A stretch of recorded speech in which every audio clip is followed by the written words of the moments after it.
Vocabulary Cartoons, Hanchun Chun Edition presents Review number 5. And now I will create a magic wand out of the gifts of this pocket. In fact, this is how I'll do it. Haha! Alright, that really didn't seem like magic anyway. Number 1, we have the POS. This time we're going to have 2 POSs from now on. Nouns and adjective. Balm, balmy. Although balm can also be an adjective too. Balm usually means like those ointment or treatments that you rub on your little skin so that it'll relieve it. It also means, well, usually balmy. I'm just going to go for the balmy part. Usually means relaxing or like nicety things. So basically meaning you're going to be relaxed and you're being soothed. And you can remember it with the word palm. In fact, this is a closed palm. This is a palm. And, well, here you go. There's anything like having a balm weather and a balm day under lots of palm trees. That's how I remember it. And then there's this guy vacationing under palm trees on a hammock that is like between 2 palm trees. That's how I like to remember it. Number 2, we have a verb called beget. And you remember with the word forget. And how do you forget a begetting thing? Well, actually, that's not really even a thing. A begetting thing would mean it's a thing that's giving birth. Beget means to give birth. And so how does forget to have anything to do with this? Remember with this sentence. You might know that story about the old lady in the shoe. The old lady who lived in the shoe begetted so many children that she started forgetting who was who. That's one of the most funniest things that ever happened in my life. Beleaguer is a verb, and you remember what big leaguer, big leaguer. You know what a big leaguer is, right? Those baseball people, those pro baseball people, not the little leaguers who are like minor league.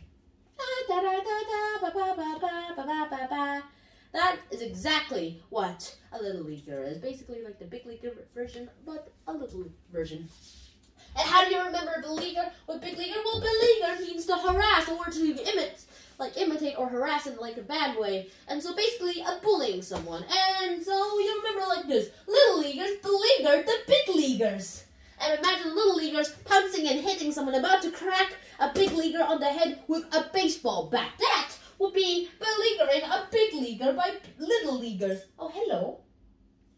Number 4, we have bereave. And you remember it with leave. Bereave basically means to be deprived of something, to basically lose something. And that is exactly what this is about. This basically means leave too. In a more metaphorical sense, that is. And bereave is an adjective. Yeah, I already mentioned that. And you remember it with leave. Leave. Bereave, leave. How do you remember that sentence? Well, you remember it like this. John's leaving his goldfish, that means the goldfish died, bereaved him of his love of goldfish forever. Oh, you don't want to be there. Number 5, beset, verb. And you remember with the word z, bees sat. And imagine it with this picture. Bees sitting on a beekeeper's face. But what does beset mean first? It's a verb, and it basically means to, like, very much piss off someone or to make someone angry. That's basically what it means. And so beset, you remember with the words, the bees sat on the beekeeper's face to beset him, which is not something you really want to do to your teacher.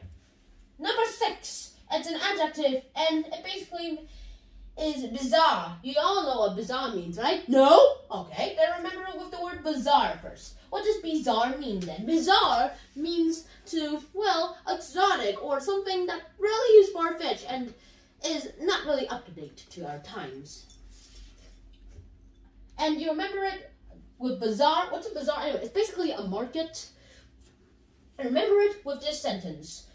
You can find bizarre things being sold at the bazaar, and then there's a bazaar, a marketplace, remember that, with lots of people selling weird stuff that shouldn't even be allowed to be sold in bazaars / markets.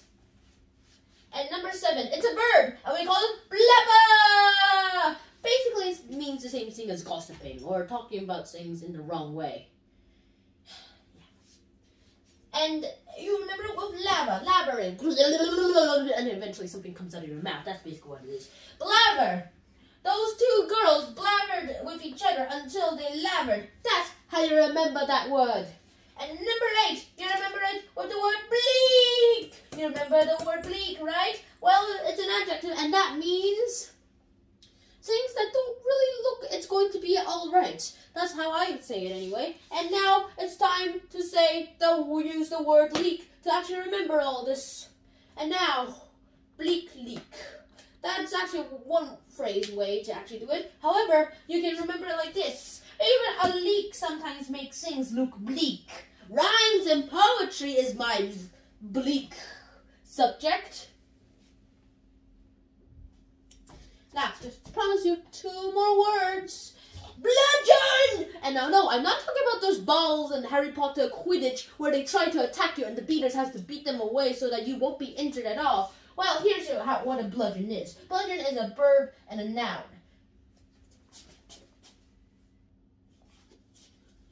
And there are typically 3 definitions of bludgeon, /bludgeoned, /bludgeoned, /bludgeoning. We'll start with the noun because it's a name. You can't actually change that. It's basically a long stick with one end very big while the other is just as big as a handle. Another meaning for noun bludgeon is another name for the ball in Quidditch that Harry Potter has to avoid while it's trying to kill him. Well, at least in Chamber of Secrets, that is. And now bludgeon, or bludgeoned, or bludgeoned, or bludgeoning, basically, it all means to hit someone with that big little stick, or just hitting someone very hardly with a big stick. It doesn't have to be a bludgeon, though. Also, traditionally, it is a bludgeon that's being used in bludgeon. Bludgeoned, or bludgeoned, or bludgeoning. Bludgeoned basically means you already hit someone.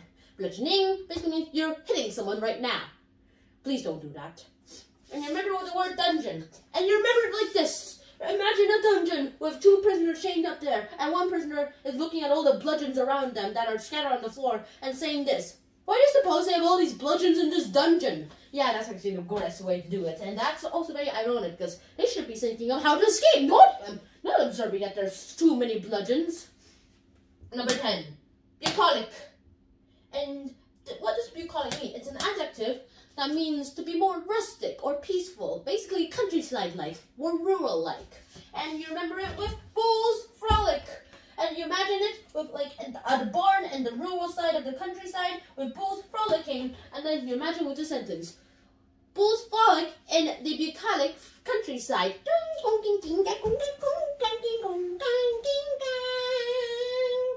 And that is the end of today's episode. I hope you guys enjoyed this, and I'll see you guys soon. Sign out. Peace. I'm in the picture frame. Let's go. Hello. Bye. Magic.